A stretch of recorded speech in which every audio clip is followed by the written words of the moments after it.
Well, every so often we here at the Georgia Farm Monitor come across a story that makes us say, that's pretty incredible, and our viewers need to know about it. It just so happens that the Maxilator is one of those stories. Farmers and ranchers, if you're feeling the blues about having to throw and stack all that hay, we may have the solution to your problem. It was created by a Farm Bureau member. The hay bale. As long as farming's been around, it's taken down the best of the best. It doesn't matter the size of the person or the strength. In the end, the hay bale usually wins. You might have one guy on the crew who said he could work all day long. He might be as big as a house, but he throws 100 bales and he's over on the sidelines sick as a dog. One of the many reasons that led to the invention of the Maxilator. Made and distributed right here in Georgia, the Maxilator was the brainchild of businessman and farmer Ken Sargent, who says his idea came out of necessity. 5 years ago, I set out on a little project to start trying to build some hay handling equipment that made sense. And now 5 years into it, we feel like we've got the best piece of equipment on the market.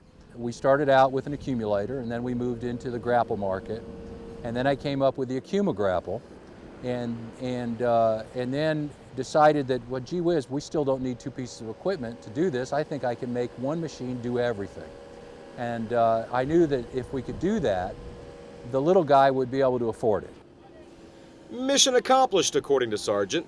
Retailing for around $5,500, the Maxilator can literally pay for itself in one day. Case in point, Russell Smith, who is now Sargent's national sales manager. Prior to working for Sargent, Smith was one of the very first customers to buy a Maxilator. When he bought his first machine, he said in a 20-acre field, all his revenue out of that field paid for his machine.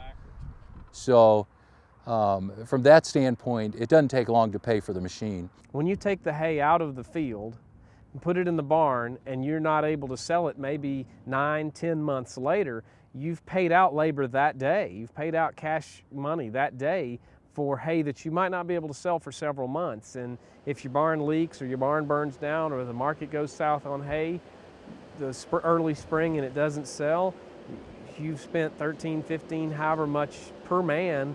You get 3 or 4 guys. I mean, at times we were paying $60 an hour for a labor crew.